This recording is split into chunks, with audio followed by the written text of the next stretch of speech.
welcome to today's TikTok, Facebook, and YouTube live. We're on a dual stream. First one of the week. It is a new weight loss week. I'm going to put my, do you know what? I've got my ring light on. In fact, I might mix my ring light up a little bit. Hang on, and let's see if I can make it a bit brighter because it is flipping dark. Oh, is that a bit better? I don't know. It looks really dark on the TikTok live, but I don't really want to put my main light on. And now I'm just blinded. It looks all right on the Facebook, YouTube stream. But yeah, it is really bright. Really bright on the thing. Oh, I've just realised I can put a link for me to go on. Anyway, right, why is that still hanging about? That needs to disappear now. Go away. Right, that's all right. That's gone. Right, okay. Yes, good morning, everyone. It is a new weight loss week. We are on the countdown. We've got 2 full weeks to go until it is Christmas week. 2 weeks of trying to keep it together.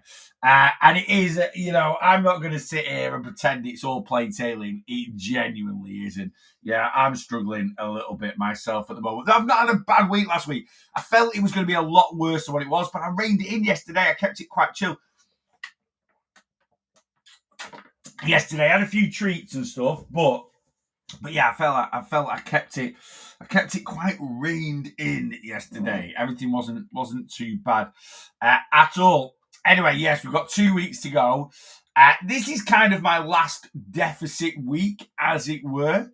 I'm going to talk about that in the weekly weight loss vlog. And today's weekly weight loss vlog, which I've done every Monday since probably mid-January in 2024, I'm going to trial a slightly new format. It's nothing major. It's nothing majorly different. But the weekly weight loss vlog takes me forever to edit. Well, it doesn't take me forever to edit, but it takes me a long time to edit. So I'm mixing it up a little bit. And I also feel it's a little bit repetitive. So I'm just going to mix it up a little bit. If you're free today, when I upload, if you can have a look at it, let me know what you think. Leave a comment. And if you prefer the old format, I'll go back to the old format. But if you like the new format, exactly the same. It'll still be me waffling on about weight loss. Anyway, there we go. Right, so we do the top 5 this morning. This is exclusive for the TikTok side of things. Though I don't think anyone's on the... oh, yes, we've got one person on YouTube having a look in. Right, let's have a little Scooby-Doo at what's going on. Who's in at number 1 this morning? Donna's in at number 1. Karen G's in at number 2. Adam's in at number 3. Adam, your protein box is on its way to you, mate. Callum's in at number 4 and Dodds is in at number 5. Good morning, guys. As always, thank you very, very, very much for jumping on the live, coming and saying hello straight away. Lovely, lovely, lovely. Carol, good morning, boss. Good morning, Carol. Hope you are good. Lou, good morning. John's in. Morning, mate. Who else is in this morning on TikTok? Callum's in. On the train to Edinburgh. It might be a calorific day. Enjoy, Callum. It's a great, I love Edinburgh. What a wonderful city. We went in September. I have done the Christmas markets before. I do feel Christmas markets have lost their charm a little bit. I don't know if it's since COVID, or just since they've become so, popular in a way. I was saying this to Rach. The first Christmas market I went, and I know they've been around a bit longer than this, but the first Christmas market I went to, me and Rach went to Manchester, and it was 2015. It was our first one together.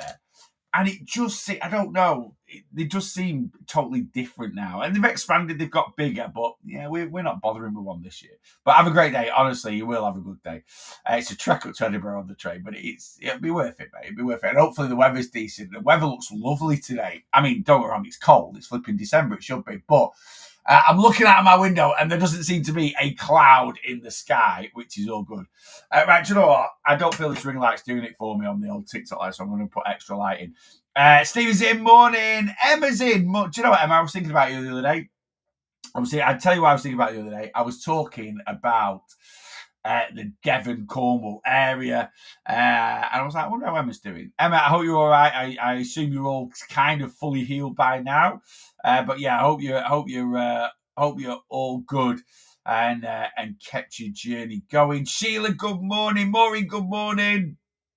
Fine goal complete. My blood sugar is 100% perfect. Blood sugar should be 100% perfect. That is one of the main things, right? That's one of our health parameters we should be basing. If we're going to base, so obviously, when we're basing our weight, morning Stefan, by the way, when we're looking at our weight loss journey, someone commented this morning saying they've been on Mounjaro for a few, like for this year, they've lost 64 pounds, which is absolutely amazing, and they're amazed at how many, not amazed, but like a lot of their health issues that they have cleared up. And I'm like, I had a client the other day, and I'm like, look, I never mind. I have clients come and go all the time. All right, some people for whatever reason, but this client messaged me and said, "Hi, I'm really, I'm just going to cancel my plan for the time being. I've got too many health issues going on at the moment for me to concentrate on my weight loss." And I'm just like, it's such, kind of a backwards thing to say, right? Because being unhealthy, which generally we are if we are overweight, is the biggest contributing factor to our health issues. It generally is. Now, don't get me wrong.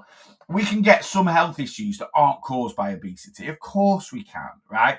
And it did used to frustrate me when every time I went to the doctors when I was 30 odd stone, right?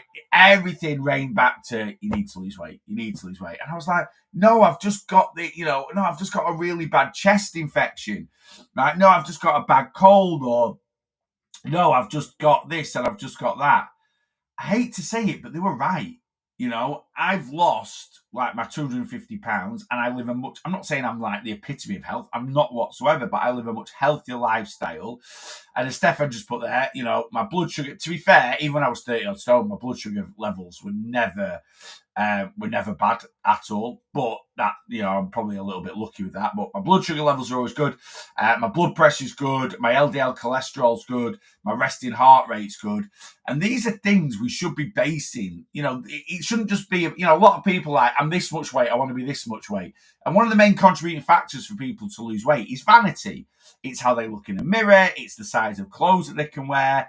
And it's kind of like, it gives us that sense. And don't get me wrong, I get that should be a part of it, because I was the same. It was great to lose weight. It was great to start being able to go to a shop and just buy, clothes off the peg and stuff like that. But, one of our big contributing factors should be looking at our health. And if you're currently overweight, right, getting healthier, right, losing weight, and you will get health, even if you currently weigh 25 stone, right, and you drop 10 stone, 140 pounds by only eating McDonald's, which you can do, right, if you're in a calorie deficit, right, you will lose body fat. It doesn't matter what you're eating. Now, to lose 10 stone purely eating McDonald's will be an absolute nightmare. It'll be super tough. It'll be super hard. It will be unhealthy. But anyone, however they lose weight, if they go from 25 stone to 15 stone, however they do it, irrelevant of whether they're just eating ultra processed foods, whether they're just eating, fruit, whether they're just, I'm not saying that they're doing it the healthiest way that they can do it, but anyone that's 15 stone is generally going to be healthier than someone that's 25 stone in the grand scheme of things. It doesn't mean they're healthy, but they will be healthier because, being obese and having high levels of body fat, certainly high levels of visceral fat, puts massive pressure on the body, So fantastic, blood sugar is perfect. Using food to cope at the moment. Mum's only got a few weeks left. Oh, I'm so sorry to hear that, Stevie. I just can't cope with anything. And you know what? I talk about emotional eating and holding it together. And obviously food is a coping mechanism. Some people use alcohol. Some people use other things as a coping mechanism. There are certain things that goes on in our life where using any coping mechanism to get, and this is the reality of life. I could sit here now and go, no, you should never use this for this. You should never use that for that. Look, the honest truth is, in the reality of life, sometimes we just need anything to get through a period, right? And I'm not going to go into any, Stevie sort of put it there, but Stevie's mum, Stevie's used to be a client of mine. And unfortunately, and I lost my dad to cancer, 11 years ago. So I know what you're going through, Stevie, and I get it. And I get it. And you do, honestly, and I mean this sincerely from the bottom of my heart, you do anything you can to cope with it. All right. Well, we come out the other side, and you will come out the other side, because I did. And we have to. And it does, and the old sayings always count, time's a healer, and this, that, and the other. But in this moment now, you just do anything you can to get through it and just spend the time with your mum. Don't worry about your weight loss. There's nothing wrong with ever shuffling the priority pack of weight loss, even if I would say we have different priorities. Stevie's priority at the moment is spending time with her mum, coping, getting through this time. Right, weight loss doesn't need to be a thing at the moment. It can be a thing in 3 months. It can be a thing in 6 months. But at the moment, we have to understand that. Yeah. Did you have a nice anniversary date night, John? It was very nice indeed. We were extremely, as we are as a couple, romance was absolutely flowing. We watched Wicked and went for a McDonald's afterwards. We didn't even go for a McDonald's afterwards. We got a kebab. We didn't even go for a McDonald's. We got a kebab at way home. That was it. And it was lovely, actually. It was just a nice afternoon off. It was nice to because normally on Friday's my manic check-in day. Well, I don't have a manic check-in day. It's all evened itself out, really, especially this time of year, because a few people are kind of disappearing till January and stuff like that. But Friday, generally, I start work first thing in the morning and finish, and I have little breaks for the day, going to the gym and stuff like that. But normally I finish at 7, 8 o'clock at night time, finishing check-ins off and stuff like that. But on Friday, I just got my head down. We didn't go to the gym. I just grafted, didn't have any breaks. Got everyone's check-ins done. And yeah, we went to the cinema to watch Wicked, and it was just nice, actually. We've not been to the cinema for ages. And we say it every time we go, why don't we do this more often? Because it is nice. You get in the cinema, you leave your phone alone for 3 hours. We had a few treats, and then we got a kebab on the way home, and that was it. And then come home, took the dogs out for a walk, sort of braved the weather, which was the sort of bit of storm. But it was actually just really nice to take Friday. So I finished work at about 2 o'clock on Friday, and just took the whole day off. The rest of the day off, and it was nice. It was really, really nice. Thank you. Right, let me. I've lost the plot since last Wednesday. Hopefully, pulled it back today. Come on, Sheila, pull it together. You can do it. And I get it. Honestly, I'm going to talk about this more like, say, my weekly weight loss vlog today. But I've talked about. I've done a recent podcast about it. I have been open on, and it's not great. It's not great. I like. I'm not trying to be big-headed here by any means, but when I'm on it and life's fairly chill, I find weight loss very, very straightforward. But I've done it for a lot of years, and I am looking for, I'm not trying to wish Christmas away because I bloody love it, but I'm kind of very lucky that, I'm looking forward, to January, February, March. Like, I just find it, January, February, March, my motivation's through the roof. My willpower's through the roof. Not many people are doing anything really. We've got no plans in. There's no, weddings or, it's quite rare that time of year. There's no birthday parties we've been invited to. There's no nothing. Absolutely nothing. I've got nothing next year in the diary other than working.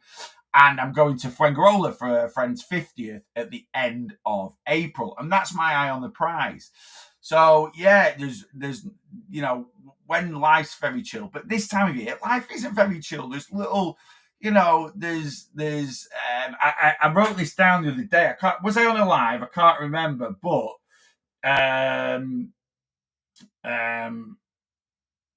yeah, and it's basically this. I'm going to do this as a podcast, actually, and please excuse my writing. I should have been a doctor, but I can read it, and it is mirrored for you, so that makes it harder. But it basically says, I'm going to call it keeping the weight gain devil at bay, or making the weight loss angel talk more than the weight gain devil. Because I always think we've got this devil and angel inside us, and the devil's telling us, eat this, do that, do the other. And then the angel is your willpower, is your, the devil is emotional eating, or it's temptation, it's something like that. And your weight loss angel is the one saying, you don't need to eat that, right? You don't, go and get your steps in, right? Track your calories. This is your weight loss angel, right? And there are certain times here, I talk about this all the time. There are certain times of year where the weight gain devil will talk more than the weight loss angel. But throughout the year, we always want the weight loss angel to be chatting a lot more. So January, February, March, the devil's gone. He's out the window, right? He's gone on vacation. I've packed him off to Mexico, all inclusive, 3 months. See you later, Chief. Off you pop, right? But the weight loss angel, and the weight loss angel is jabbering in my head, and life's good. This time of year, right, Yeah, the weight gain devil is chatting a lot more in my head than the weight loss angel. And it's just trying. I'm just trying to, every time I flick him off this shoulder, he appears on this shoulder. And every time I flick him off this shoulder, he appears on this shoulder. And then, when I've got rid of him off both shoulders, he appears out of my pocket. And I'm like, get away. But it is what it is. And all we can do we've just got to do the best we can. We've just got to do the best we can, and just accept it. And it is what it is. And last week and I hate finding weight loss tough. I don't like it because it's a battle, and weight loss should never feel like a constant battle. It doesn't mean we need to grit our teeth. It doesn't mean we need to put some effort in, but it shouldn't feel like a constant battle. And at the moment, it is doing a little bit, but it's only for another week or two. And actually, I tracked last week. I kept everything in place, and it was really good. And Sheila, the fact you're being accountable to it, you said you've lost the plot since Wednesday.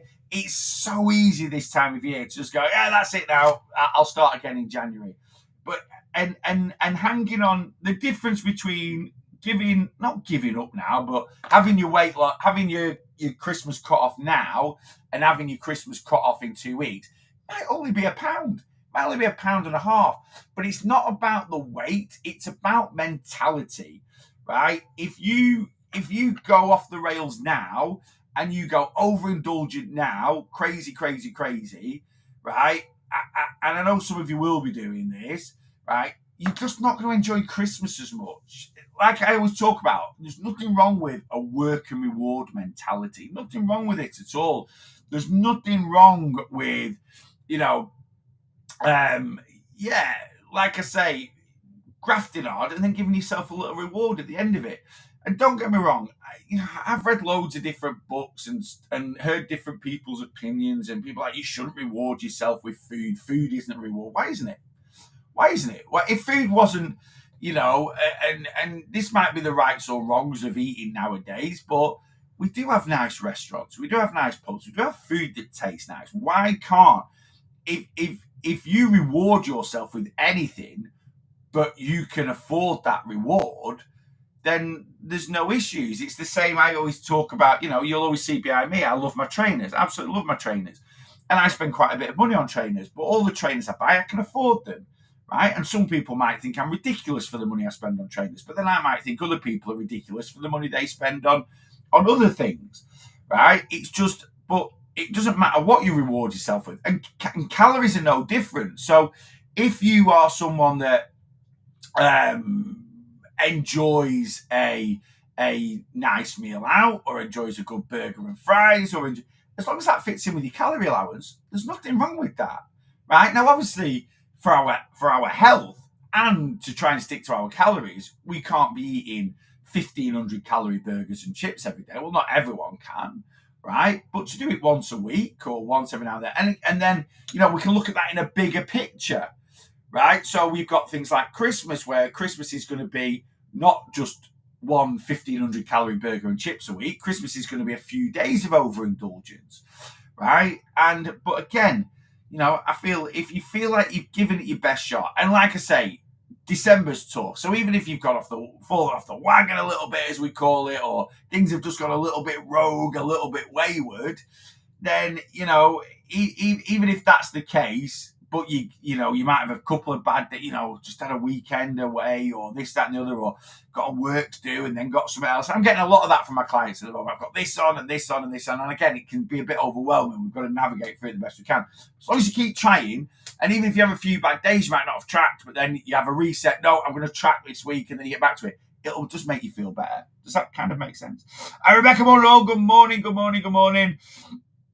I'm rewarding myself with a new car in January. Stefan sounds lovely. I've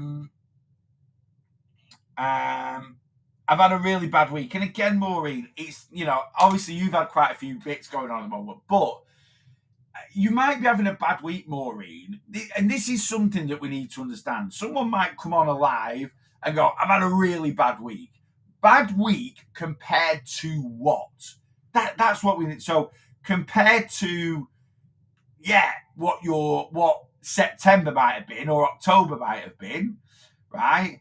But generally, is it a bad week? Because I put all my clients in a calorie deficit, roughly a 3,500 calorie deficit a week. Some clients have a bit more than that, some clients have a bit less than that, but most clients, a 3,500 calorie deficit a week or 500 calories a day on average is fairly sustainable for them. And what we need to understand is the calorie allowance that we're trying to stick to is our ideal deficit. It's not like this exact number. So we have our ideal deficit and then we have our maintenance level of calories, right? And if you eat anywhere between your ideal deficit or lower, actually, to be fair, your maintenance calories, if you eat anywhere below that, for me, it's been a good week, especially this time of year. Right? That's a good week. So you might be like, no, Neil, you set my calories at 1,600 a day on average, which is, or 1,700 a day on average. Right? I don't really have many clients on 1,600. I do have the odd one, right? But you set my calories at 2,000. I always use 2,000. It's easy. You set my calories at 2,000 calories a day on average, right? 14,000 calories over a week. Well, I haven't done 14,000 calories this week now. I've done 15,500. That's still a great week. Why? Because you burned 17,500. That's why you're on 14,000. So in a tougher time of year where it's a bit harder to lose weight, you're actually still in a 2,000 calorie deficit. But what a lot of people do is they see the number that I give them or the number that they've worked out from tdecalculator.net or a number that another person's given them, and they think this is their good number. That's not your good number. That's your ideal deficit. Yeah, more often than not throughout the year, we want to hit that. But certain weeks of the year, it's just not achievable. And like I say, ideal deficit, maintenance calories, anything under maintenance, you're in a calorie deficit and you're going to be at least losing some type of body fat. So really, we can only start really going in on ourselves if we've eaten above our maintenance. So Maureen's just said, I've had a really bad week. How many calories have you gone above maintenance? And if Maureen's like, I haven't, well, you haven't had a bad week. You've had a great week. Change your mentality. Now, don't get me wrong, right? Some of you might come back and go, well, I don't know because I've not tracked. Right, we'll start tracking then because it answers so many questions. Does that kind of make sense? Oh my God, why is it so hard before Christmas? Because it's Christmas, and we shouldn't be trying to think about it too much. It's Christmas. It's the time of year. It's a time of year where there's temptation around every corner. Everyone's in a good mood. We know we've got this overindulgent little bit of the worry about people panic about Christmas. That panic about Christmas is a negative emotion. That negative emotion can then trigger emotional eating before Christmas even comes. But at the end of the day, it's Christmas. Like I say, we've always got to accept there are going to be better and worse times to lose weight. And Christmas is just a harder time. Just the same. Now, Easter's the same. Now, don't get me wrong, Easter is never as hard as Christmas because Easter just isn't as overindulgent and Easter isn't as, at Christmas time, you get to this time of year, everyone's talking about works dues, everyone's talking about Christmas food, there's adverts all about this, there's no adverts at TV that's predominantly on sprouts and carrots, even though they're what we eat at Christmas. All the adverts is overindulgent. So there's just temptation around every corner. It's not going anywhere because it'll be Christmas next year and the year after and the year after that. So we've got to stop questioning things, right? We just need to accept that this time of year is a bit tougher.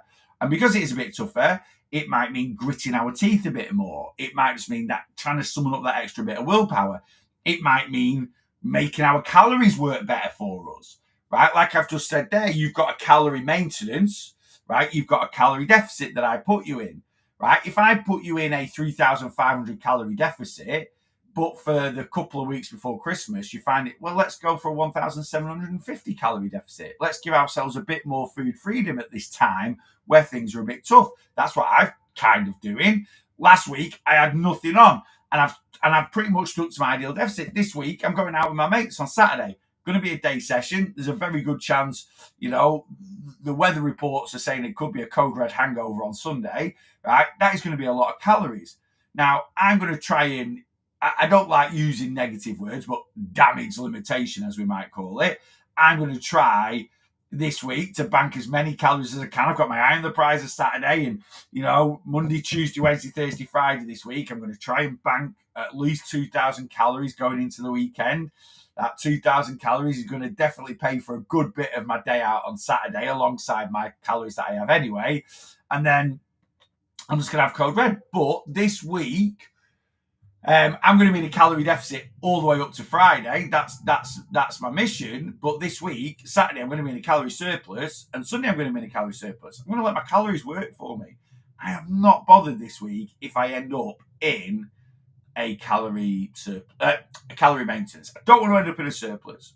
Calorie maintenance is my goal this week. Same next week, if I'm being honest with you. Now, I think this week, if I'm going to be honest with myself, it all depends on how hungover I am on Sunday. If I'm not terrible, so like the other week we had Rachel's mum's 60th birthday party, and I thought that was going to be a Code Red hangover. It wasn't a Code Red, right? It wasn't. It was 1 or 2 down from that. It wasn't a red weather warning whatsoever. It was kind of an amber, right? And because of that, I managed to keep things in control. That could be exactly the same this week, and if that happens, right, I will be in a calorie deficit this week, probably a half decent one. If I can bank 2,000 calories going into the weekend, there's a good chance I can still end up in a 1,750 calorie deficit this week. So I'm all right with that, but there's no pressure on myself, right? Next week is exactly the same. Next week is the week before Christmas. It's actually my favourite time of Christmas. That week before Christmas, that little Christmas build-up, everyone's winding down for the week. I am. So I'm doing like evening lives next week, Monday night. That's it. There's no more evening lives until 2025. So next, and we've got the Christmas quiz next Wednesday. And this week is kind of like my last kind of full week at work, as it were. Got everyone checking in this week, which is the end of the challenge, so we can sort that out. So the challenge finishes on Friday. All my lives are in place this week as normal. Extra live on TikTok this week on Wednesday morning, because the last Everything Weight Loss Zoom session, like we're actually talking about weight loss, is happening this week. And then that's it this week, really. Next week, I'll be doing lives in the morning. I'm going to do a live Monday evening, TikTok, Facebook, YouTube, but that'll be it. That'll be it for the evening live. We've got the Christmas quiz, if you're on Planner in the community, on Wednesday evening. I keep meaning to put a thing. I know I talk about on the lives all the time, so you guys, it's happening, but I need to put like an official little bit in the community. I'll do that today. I will. I promise you. And I've been saying it for about a month now. And then next week it will just be I'll do a morning TikTok live Tuesday, Wednesday, Thursday will be on TikTok, YouTube thingy. Friday, live as normal. Saturday live as normal here in the office because there's no spin this week. And then that's it. And then the week after, I need to have a look at my diary and see what's what. But lives are going to be a little bit all over the place next week. There's going to be one evening live. That's it. There isn't going to be a live. There will be a live Friday, and there should be a live Saturday actually because I've got my spin class. So things won't change massively, but the last weight loss coaching live of the year is this Thursday. That's not next week. There's none of those next week. So we're kind of angling down, But yeah, it really is. It really is something that we don't need to. Janine, good morning. I'm just getting down. We don't need to look into it too deep. Why it's tough for this kind of year. This time of year, it's Christmas. Now for the rest of the year, January, February, March, April, May, June, July, I think all the way from January up to November, you will have times where you find it tougher, right? But they won't be relevant to other people in a way, right? And I've done lives on this before. Christmas, I think, is tougher for the majority of people. I just think this time of year is a tougher time of year for the majority of people. But next year, so I generally always find summer harder than winter for weight loss. A lot of people think, no, summer's great. I get my steps in. We're eating more sort of meat and fish and salads, and we crack the barbecue open and this, that, and the other. And I'm like, I find stodgy food better for weight loss than salads and meat and stuff like that because, I can make like tonight for tea, we're having sausage mash, veggies, onion gravy, and a Yorkshire pudding. it's going to be about 750, 800 calories, and it'll be an absolute mass of food for 750, 800 calories. Now, don't get me wrong, I can get a lot of lettuce for 750, 800 calories, but it doesn't hit me the way like sausage mash. Now, in June, if it's 20 degrees, do I want to be eating sausage mash and onion gravy? Generally not. You don't, our eating patterns can change with the seasons, can't they? So I just find, plus it's the temptation over summer for me. Like, I have more holidays, when the sun's shining Saturday afternoon and it's like, and I get that message, do you fancy going to beer garden? I'm like, yeah. No one invites you to a beer garden in January or February or March, right? And even if my mates are like, we're going to go to the pub and watch the footy in January, I'll go, but I'll just drink Heineken Zeros. And my mates never question it. Now, I know it's not a thing, and my mates are really good anyway, but we don't have any. But some people just crumble under peer pressure. So you go to the pub and you get Heineken. What are you doing? I'm a Heineken Zero. No, have a proper beer. We've not had a beer for a few weeks. Have a beer. Oh, yeah, go on, I'll have one. And next thing, one turns into 10. I'm not like that. January, February, I'm like, no. I'm 0, right? This time of year, breaking strain of a soggy Kit Kat, right? I'm absolutely, I'm just dreading any messages coming into my phone because I'm like, before I've even finished reading it, I'm off out the door. And I can be the same in June, July, August, especially if the weather's nice. It's all about the weather if the weather's nice. So, but other people might be like, no, I'm not. I never go to the pub, so the summer don't bother me. And the summer is, but this time of year when there's chocolates everywhere and there's cakes everywhere, or even like I say, Easter don't bother me. Easter, everyone's always like, oh, it's Easter and it's this and it's that and it's the other. And I'm like, I'm not bothered. I'll get an egg. I'll get one egg. It's about 1,200 calories. I'll probably smash it in over a weekend. Done. I build it into my calories and that's it. Whereas a lot of people around Easter, again, bank holiday weekends, we're off work.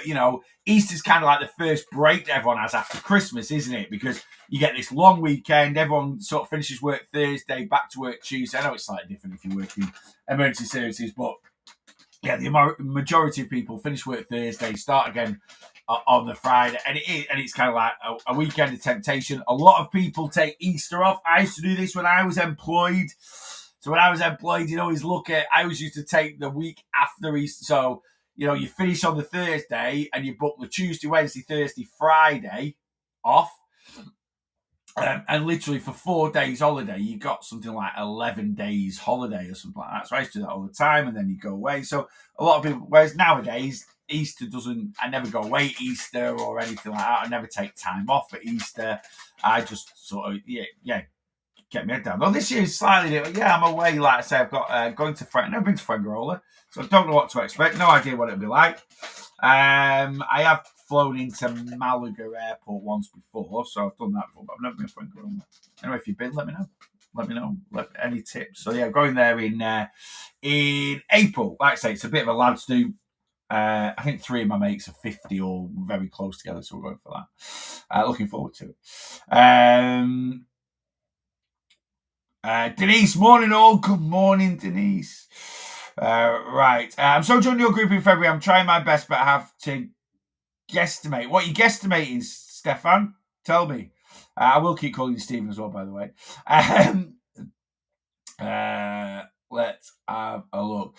I miss your lives. You motivate me. There is absolutely oodles of content. So if you've only just discovered me, there are 44 podcasts available, YouTube, Spotify. 45 will be coming this week. And then that's kind of me, again, winding my content down. So this week on YouTube, there'll be a weekly weight loss vlog. There'll be a new recipe out as well on Wednesday and a new... what is it out on? I'm going to do a new podcast this week. That'll be it. That'll be the last podcast of 2024. They'll be back in January, they'll be back in January. If you join my community, it's literally £5 for your first month. Right, that's it. Right, so £5 for your first month using code WELCOME. And there are hundreds of lives saved, or they're kind of like podcasts really, but they're more directed to my approach to weight loss, as it were. So I talk about weight loss all the time. My lives will be here this week. They'll be here next week. And then Christmas week, I'm having a full week off. So the last live of probably, if I'm being honest with you, this is going to be the last live of 2024, will be Saturday, the 21st of April. All right? That's it. We're out. Saturday, the 21st of April, we are done. It'll just be on TikTok. And then the first live of 2025 will be Thursday, the 2nd of January. So I'll be back. I'm back to work then. I'll have had 10 days off. That'll do me nicely. It'll be quite nice that week. I've still got no check-ins that week. So I'm kind of, Friday's going to be, a bit more chill. But I'm back at it. I'm back on my journey, back in the, back training, back eating properly, backtracking. So you can have 10 days of no lives, but there's loads of content saved. But join my community. We have 3 people join the community over the weekend. Thank you very much for coming in. And although the community is going to go a little bit quiet for the next few days, if you join now in the community, what we're on now, the 9th, you're going to be in there till at least the 9th of January. So everything will ramp back up in the new year. Lots of getting you back at it in the new year content. And like I say, it's £5 to join the community. If you join my community, I do one-to-one coaching as well. So you might be like, I fancy the one-to-one coaching, but I'll start that in the new year. You can join the community now, get involved with things, and then in the new year, you can just upgrade to the one-to-one coaching. That's absolutely fine. I've got 6 places left. If you want to start straight away in January, so the first start date of January for my one-to-one coaching is the 6th of January, right? But I'm not writing any plans up for a couple of weeks. I'm taking a couple of weeks off. So the cutoff is the 18th, a week on Wednesday. So you've got till a week on Wednesday to sign up. If you sign up before a week on Wednesday, I'm going to write your plan up. So I've got 2 plans to write up this week. I'll write your plan up. I'll get it over to you. You can have a look at it. You've got it in place, and then you will officially start on the 6th of January. If you sign up to my one-to-one plan after the 18th of December, you will start on the 13th of January. And then I tend to start 5 people a week and then spread it out a little bit. So once 5 people have booked in for the 3rd, so I'm starting 10. I'm doing double the amount on the 6th of January because I'm writing those plans up now. And then on the 19th, on the 13th of Jan, 5 will start. Once that's full, 20th of Jan, 5 will start. Once that's full, we'll move on to the next day. And generally in January, it's pretty busy. So if you're like, no, I want my plan and I want to get going from the 6th of January. The first Monday of Jan is the 6th. I want to get going. Sign up now. It's $29.99. That's it. And then your next payment will go out when you start on plan. So you pay $29.99 now. I'll get your plan written up. You'll get instant access to the community. I'll get everything sent over to you. Just £30. And then your next subscription, which is $29.99, will start on the 6th of Jan. And 6th of Jan, 6th of Feb, 6th of March. That is your minimum commitment to plan. So I just asked for 3 months commitment. So when you sign up, you are committing to 3 months, right, on plan. So 3 months, January, February, March. After that, it's then a rolling contract. So if you want to stick with me for the next 12 months, 18 months, 2 years, you can do, but there's no, you can just cancel. It's just rolling. So you might do it till April or May or June and go, right, I'm done now. I'm going to go on my own. And you might downgrade to the community, which is £10 a month. Or you might be like, no, I'm happy now. Thanks very much. I'm off on my own. And I'm like, great. See you later. I'm glad you found the coaching great for 6 months and you can go off on your own. All right. So that's $29.99. So if you want to sign up, TikTok profile, click on my link tree. The first time my link tree is a consultation form. If you're watching this on YouTube or Facebook, there's links on Facebook and YouTube to get to my link tree or to get into my website. You can sign up through my website or just drop me a DM, Messenger, comment on any of my posts on YouTube. That you're interested in joining the one-to-one plan, or come over to TikTok and go up through my link tree, or Instagram, DM me on Instagram. You can get in touch with me in a variety of ways. Yeah. Justin, there's a Ben Cookies in Edinburgh. We'll definitely be getting one. Yeah, absolutely. So when we did the Manchester meetup too, I love Ben's Cookies. I think they're absolutely fantastic. There's one in Edinburgh, one in Manchester, and I think the rest of them are pretty much down south in the UK from what I was seeing. So, there's definitely one in Edinburgh. I saw that. When we did the Manchester meetup, there's one, Ben's Cookies at the Trafford Centre, so I took everyone for a Ben's Cookie. They are absolutely top tier. Oat and Raisin. No one went for an Oat and Raisin. They are my favourite. They are my favourite, the oat raisin ones. But obviously, you've got to like things like there's a lot of cinnamon and stuff in there for stuff like that. Neil, what can help with inflammation? My legs this weekend after a night out was swollen with water weight. So, yeah, absolutely,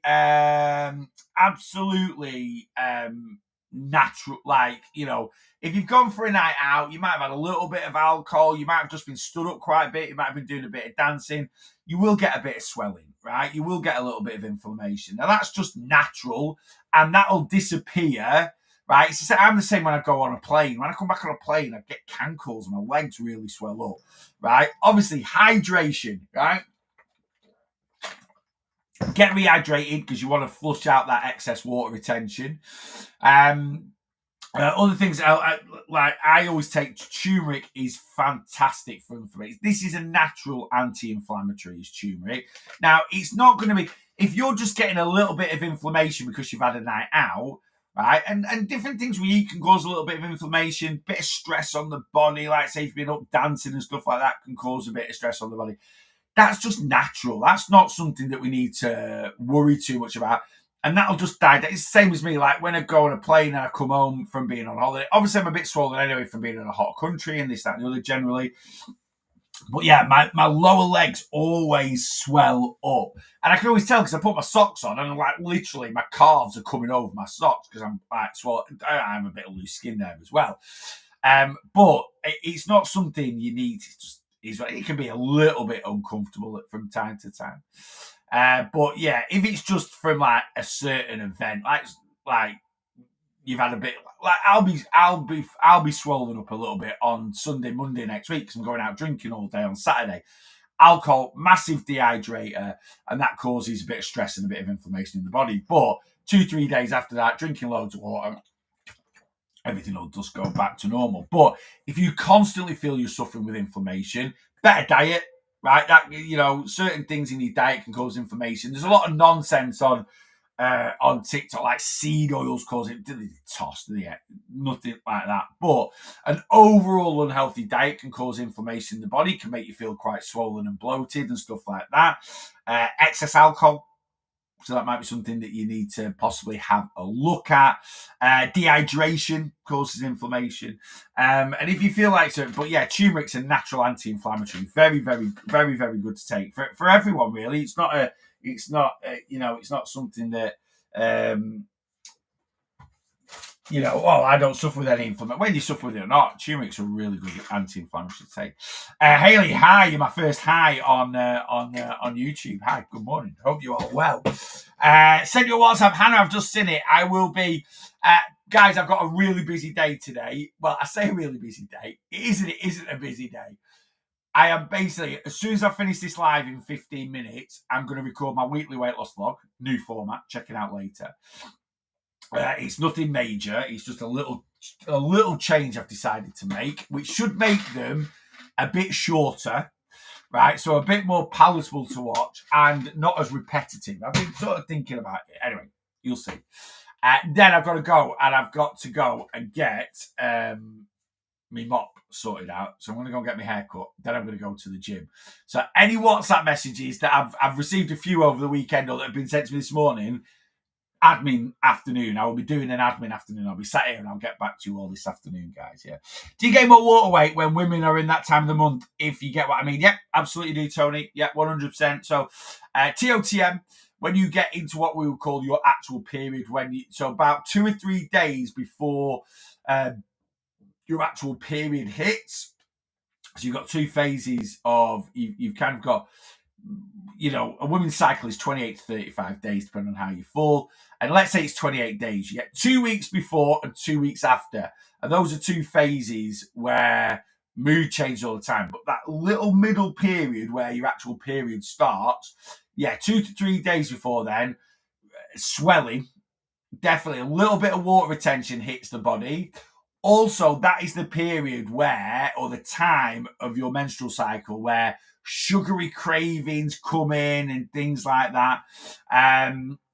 Sugary cravings can hit and things like that. And obviously, if you are going to give in to sugary cravings, which is fine, try and do it within your calories if you can. You might go over your calories a little bit for a couple of days. There might be high calorie days, but things like more refined carbs in the body could also cause an increase in water weight. But yeah, very, very common. Yeah, all my female clients, and they tell me, you've got to tell me, you've got to be honest with me. That's what I'm here for. I've heard everything. Right? I've heard a lot. I used to be a personal trainer. When you PT people and you're with them 3-4 hours a week, you get to learn everything. Probably stuff you shouldn't be learning, but you do. You get to everything. You just know people inside out. I probably know the menstrual cycle of pretty much all my female clients. And I've got a lot of female clients. I'm about 70% female, 30% male clients. So, but yeah, but it's an understanding. We need to understand it, and female clients that have been with me for a long time, they start off, maintain this week, not bothered, time of the month hit yesterday, I can feel a bit bloated, all good. And it's just something else we need to understand. Is 4 litres of water a day too much? It's for some people, yes. For other people, it's not enough. It's drinking, getting hydrated is not. It's subjective. It's relative to the individual. There's no sort of, there are a couple of formulas. If you come on plan with me, there's a formula for working out how much water you should be drinking in your foundation guide. And when you work that out, you're literally like, wow, that is a lot, right? For my current weight and movement, it's about 6.5 litres a day. Now, I drink about 5 litres of fluids a day. If I count everything, if I have a protein shake, water, I always have an energy drink, 0.5 litre before going to the gym, 500 ml. I tend to have at least 1 can of sugar-free pop a day. So I consume about 4 or 5 litres of fluids a day. Now, basically, how you can tell if you are, so you can get overhydrated. And the main issue with being overly hydrated is you're going to flush out a lot of essential vitamins and minerals. So we have lots of different, vitamins and minerals, minerals mainly, not vitamins. You're going to flush out a lot of essential minerals. So we have minerals that run around our body, things like salt. Salt, for instance, is an essential mineral for us to function properly. All right. Now, like anything, too much of anything is bad for us, but salt is really good for us. And if we get overhydrated, you're going to be flushing a lot of salt out of your diet, out of your body. And that in turn can lead to, being overhydrated, right? And that can then lead to,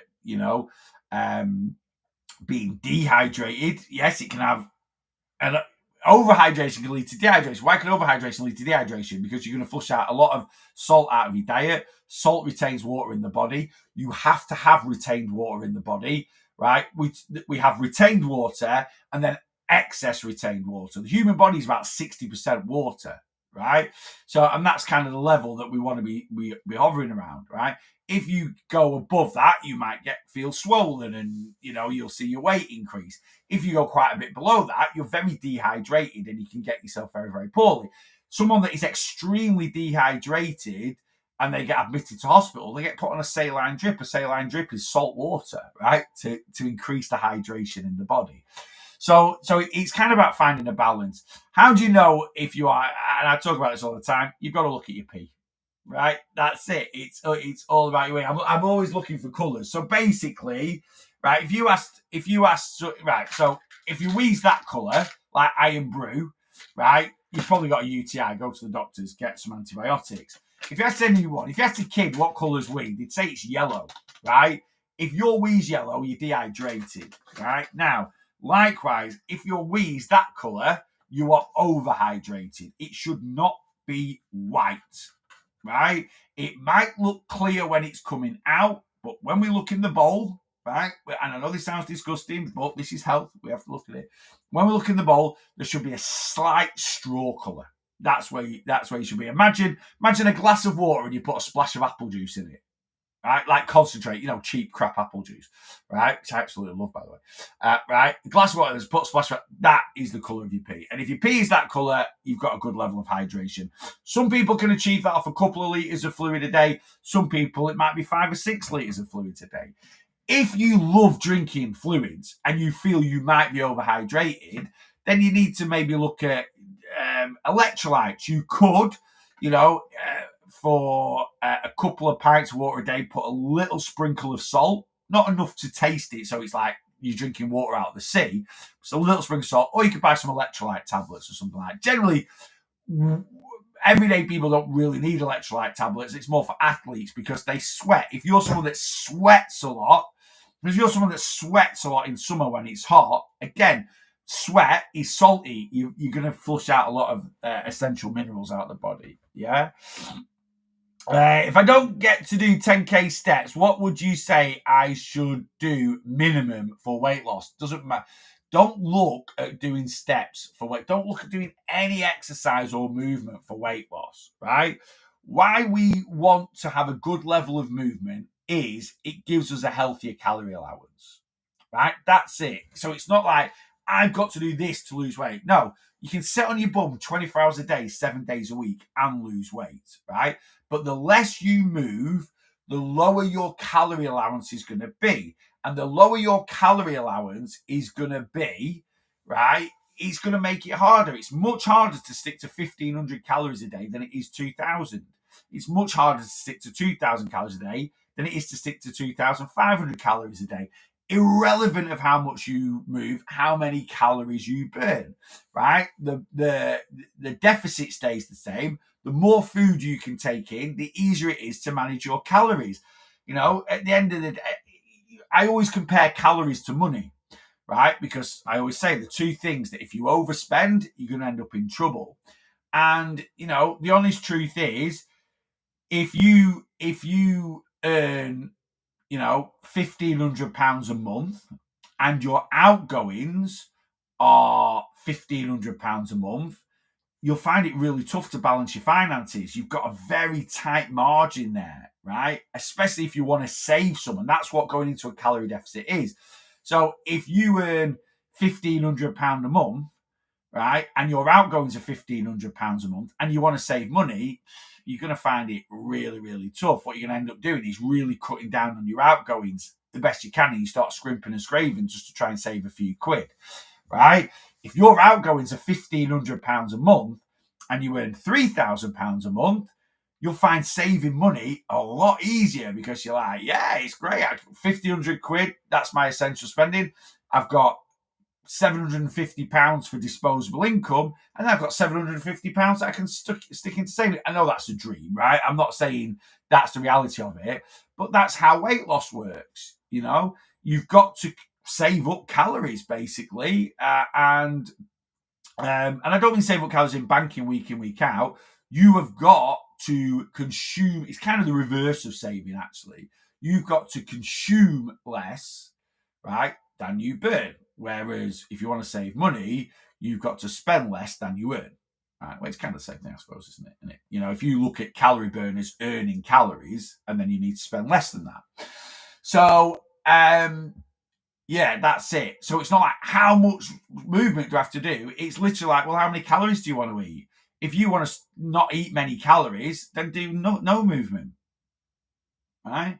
If you're sat there going, well, I can't stick to 1,500 calories a day, I find it really hard. Well, move more. Right? Now, don't get me wrong. You've put there, if I don't do, right? You haven't put I can't do. Well, why you not? You know, if you can't do 10, you know, obviously I work with a lot of people that do have mobility issues and they're physically unable to do 10,000 steps a day. They might physically be able to do them a few months down the line or a year down the line, but they currently can't. We'll take that into account, right? But first thing to address is if you're putting, you know, if I don't get to do, why are you not getting to do it? Get it done. That's the honest answer. It's 10,000 steps a day. I'm not asking you to run a marathon, right? You know, so first question is, right, rather than being defeatist and saying if I don't, and remember, steps are always to an average, right? I averaged over 10,000 steps a day last week, but I only hit 10,000 steps a day 5 days last week, right? I think yesterday I did just over 10,000 steps. I think Monday, Tuesday, Wednesday, Thursday last week, I did about 11 to 12,000 steps.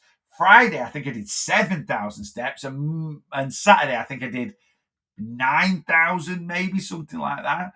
So you don't need to do 10,000 steps every day. You need to look at averages. Look at averages over a week. Look at then your averages over a month.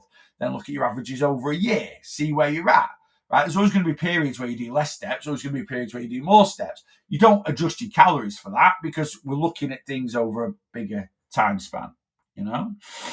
But I have put a stone on since May, right? That's because you've consumed more calories than you've burned, right? So if you like that, that's, you know, I need to do steps in the evening. I used to do it every morning, but since starting work, I stopped, right? But I have put a stone on since that's so you've got to change your routine.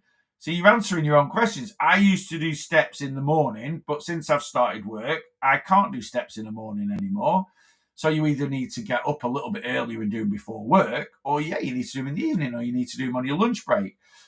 Routine can affect us, right? But you know, I currently do 10,000 steps a day. I go to the gym most days, right? I do 2 dog walks a day, and then I'm quite active anyway. I don't like sitting down too long, so I'm always, you know, this afternoon's admin day, and I'll come in here and I'll be editing videos, but I'm already sat here now going. I've got about 5,000 leaves in my back garden from Storm Dara, right? So that'll be 20 minutes that I'll do this afternoon. That'll get a few extra steps in. I've also got a bit of washing to do, and I've also got a few other bits and pieces. There's a massive thing of recycling there. It is recycling bin day, so I'll go. So already in my head, I'll just do 5 minutes here, 5 minutes there. That's because this is my routine, right? If I went back into full-time employment, when I lost my weight, I was full-time employed in a sedentary day job. I was a company accountant, stroke general manager of a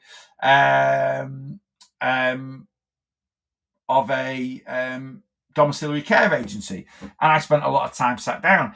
How did I get my 10,000 steps in when I worked full time in what we would class as a 9 to 5 Monday to Friday job? Well, again, I went to the gym. Now I go to the gym now because I'm self-employed and I've got a little bit of freedom through the day. I go to the gym at 11 o'clock.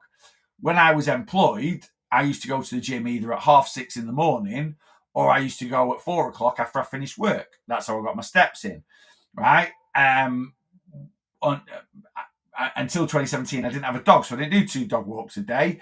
But what I used to do was I used to get up and I used to pace around the office quite a bit. I'd always go, you know, I used to have my little mission. So I used to sit in my office, and then every hour I'd get up and I'd go into the next office because that's where the 2 receptionists were kind of admin staff were working. I just get going. Are you all right? Everything good? Need me for anything? No. Then I'd walk down, and like the duty managers for the company, we had 2 or 3 offices for them. So then I'd walk up to them, and they probably were like, oh, yeah, I was fine an hour ago, Neil. I'm like, oh, good. Right. And then I go for a wait. Then I go to the water, and it was just a routine, and it probably did me 200 steps every hour, right? And it probably peed off my staff a little bit, but you know, if I did that 8 hours a day, that's another 1,600 steps. When it was dinner time, I used to go for a walk for half an hour. And then I used to, you know, and it's just the way I did my steps then. So you've just got to adjust your routine, right? And if you've got, you know, if you've gone from maybe being unemployed to getting a job or swapping your jobs around, yeah, for a couple of weeks while you're getting into this new routine. But if this is my job now, this could be my job for the next 10 years. So you just adjust your routine to it. Right, it's a bit tricky at start, but it's what you've got to do. I started working on a ward, so on my feet for at least 5 hours, and it's changed my mindset 100%. I'm out doing steps so I can have a drink tonight. Yeah, and again, you know, it's kind of work and reward. Now, you know, when you say you're out doing steps so I can have a drink tonight, whether you go and do steps through a day or not, if you want to go out for a drink tonight, go out for a drink tonight. Again, we shouldn't be. I said at the beginning of this live about work and reward. I don't feel there's anything wrong with that work and reward mentality, but there has to be a balance somewhere. We're not hamsters in a wheel trying to earn our food, you know, running around. Owners, oh, they're cute. Now we'll feed them, right? We're not doing that, right? And we should never have that, you know, right? I can have a couple of drinks tonight because I'm in holiday mode or whatever, or it's just my day off today because I've done steps in. Because what about the days where you don't do steps, but you want to go out for a night? That shouldn't really affect things, if that makes sense, right? So this is why we always look to averages, right? So Now don't get me wrong. Sometimes I have that mental. If I go for a good gym session in the morning, it makes me feel like I deserve my day out or my nice meal at night time. There's nothing wrong with that, but don't get too wrapped up in that. I have to, because again, what a lot of people do is they'll go, right, I want to have 5 pints. I want to have 4 pints tonight. That's 900 calories. So I need to burn 800, 900 calories. Well, these are dead optimistic, right? So if this says you've burned 900 calories, you haven't. You probably burn 400-500 if you're lucky, right? So again, it's just about finding that balance, if that makes sense. Morning, this is off YouTube. What will your step stroke activity be like Christmas week? Great question. Okay, now I've already looked at my steps for 2024, right? And I am currently averaging in 2024, this is for the whole of 2024, right? 11,234. And that counts all the up to today, right? So really, if I didn't move from now until 2025, my average steps are not going to drop much from that, because that's all the data for 11 and a half months, right? So, and this is what I'm saying, bigger picture, look at things over time. Now, what will my steps look like Christmas week? So we've got Christmas is bang on midweek, isn't it? So it's on a Wednesday. So it's let's talk Monday to the Sunday. Let's do the full week, right? What will my steps look like? So 2 things that won't really change, right? Dog walks. We've got 2 dogs. They're very accountable for getting steps in, and they're going to want to walk whatever, right? So I walk the dogs for about 30 minutes morning time and for about 15-20 minutes in the evening time. So that's 50 minutes of walking. That gets 5,000 to 6,000 steps in, right? So that's and that won't change really. Okay. What will change Christmas week is going to the gym. Now, I get steps in going to the gym. Now, I don't necessarily walk on a treadmill, but just being active for an hour, moving around the gym, increases step count. Certainly does more than if I'm sat on my bum here. Now, how will the gym work over Christmas? Basically, dead simple. If I'm hungover in the morning, I won't go. If I'm not hungover, I'll be going. So it won't be like I go every day or anything like that. As it stands at this moment in time, I'm probably looking at gymming Monday the 23rd, right? And Christmas Eve morning, right? Christmas Day, the gym's shut, so we won't be going. Boxing Day, I'll have a pretty decent drink on Christmas Day, so I won't be going. The Friday the 27th, I won't really drink on Boxing Day. I might have a couple of beers at night time, depending on if I'm hungover from Christmas Day or not. So I'll probably go on the 27th. We're out for a meal Friday the 27th evening, but again, I don't think it's going to be a boozy one, so I'll probably go on the Saturday. If I don't go on the Saturday, I won't be drinking so I'll go on the Sunday. So I should still probably get 3 or 4 gym sessions in Christmas week. We'll see.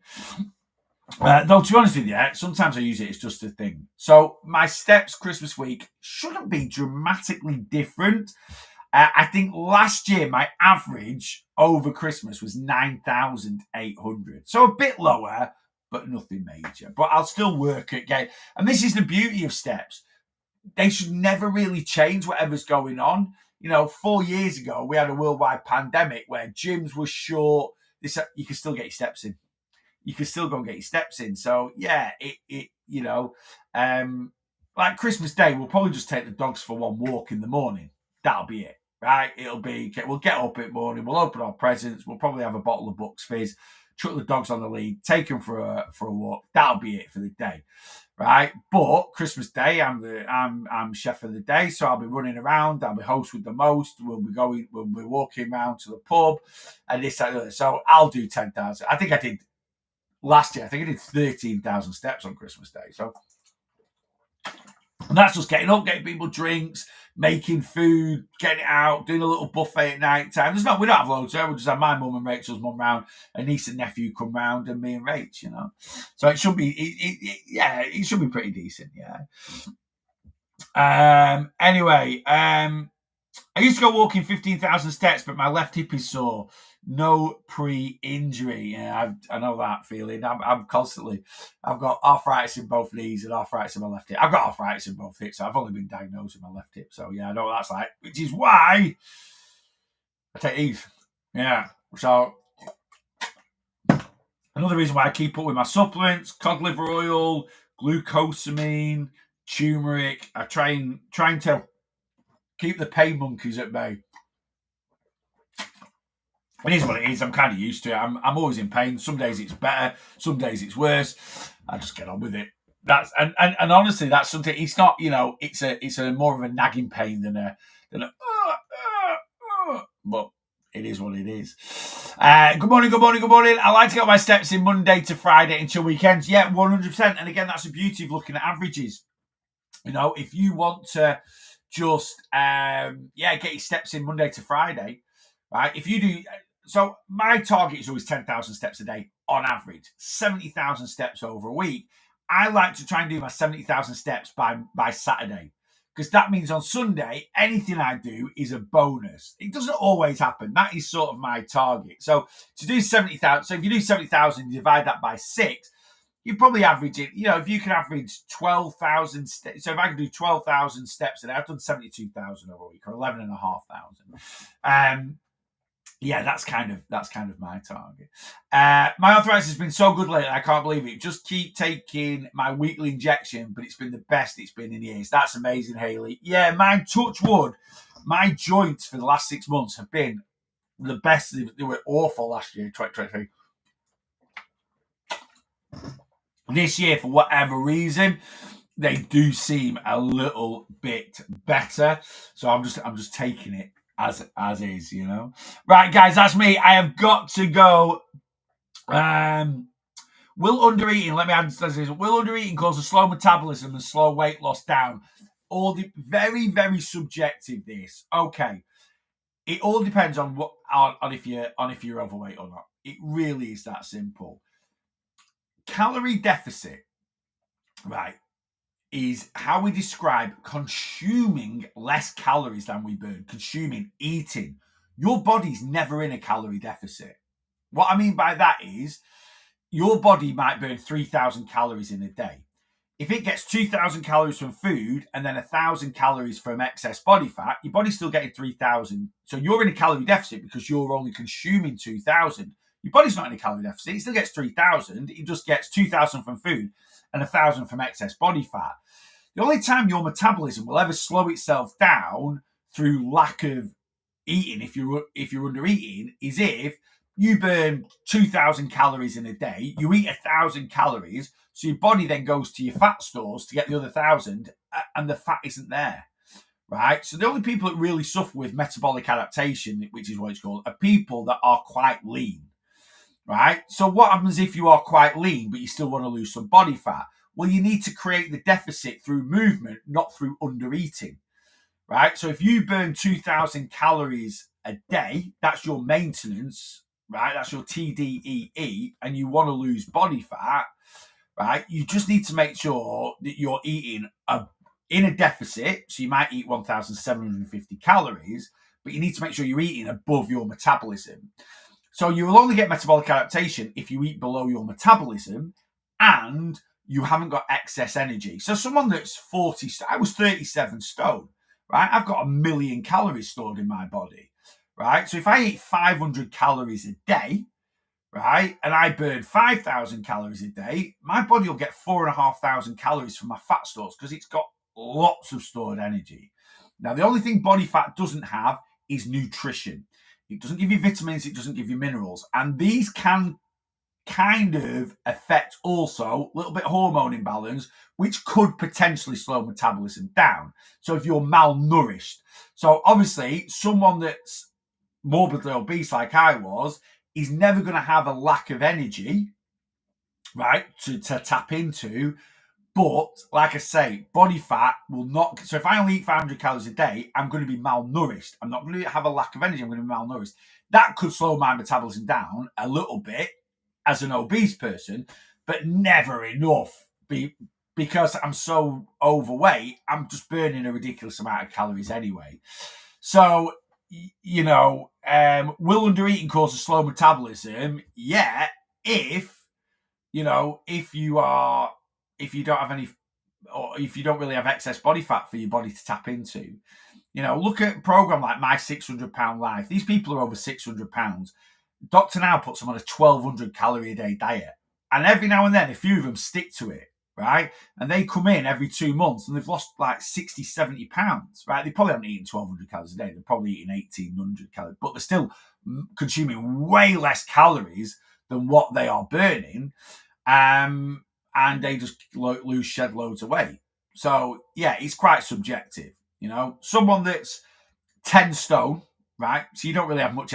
Anyone that's 10 stone, even if you're 5 foot tall, doesn't really have much excess body fat, right? And you are burning 2,000 calories a day and you decide to eat, for whatever stupid reason, 800 calories a day, then you might, and it's only a might. I'm not saying this is going to happen, and how much your metabolism slows itself down is down to again, it's quite subjective. It's down to the individual. Yeah. But no, if you're overweight, before you get any sort of if you're overweight, you go into a calorie deficit, you decide to stupidly eat 800 to 1,000 calories, and it is stupid because, like I just said there, malnourishment. It's not just a kid. I get people that come on like, well, I'm not hungry. I eat 1,000 calories a day and I'm not hungry. And I'm like, yeah, but you'll be malnourished, right? It's very rare you're going to get all your vitamins, minerals, and nutrients and support your body eating so fewer calories. That's just the way it is. And even if you're eating 3 healthy, balanced meals a day, 3 healthy, balanced meals of 300 calories a time? Again, very, very limited nutrition going into the body. But yeah, it's not really, can't do 1,000. I've tried. Well, you shouldn't be doing. No one should be.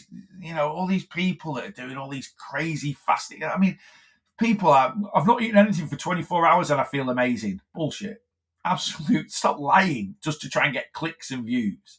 Right? You don't eat food for 24 hours, even if you're morbidly obese, you will feel awful. Right? 36 hours. 48 worse, 72 hours worse. And you get all these people, this is my first meal for 48 days, and because I'm fat adapted, this, that, and the other. And I'm like, I'll stop talking nonsense just to get views and clicks. Do you know how dangerous it is to tell people not to eat for 72 hours? Absolutely bonkers. It really, really is, But most people, I'm on 1,600 a day. I'm 11 stone 12. I was nearly 17 stone. Yeah, Laura, you know what? 1,600 a day at 11 stone 12. It's pretty low, but it's not ridiculous. 1,600 is not. Is not ridiculous. You won't be malnourished at that. And congratulations on your weight loss. That's amazing. You've lost over 5 stone, so you'll be a totally different person. We always look at percentages, and Laura's lost there nearly a third of her body weight, or maybe a bit more than that. Absolutely sensational. Right, guys, I've got to go. I'm out of here. I've run well over. I've got to go and record my weekly weight loss vlog, and I've got lots to do. It's been a pleasure as always. I am back on TikTok at 8 p.m. tonight. So see you later, TikTok. I will see you at 8 p.m. this evening. And YouTube, Facebook, again, I'm back at 8 p.m. tonight. So hopefully I will see you then.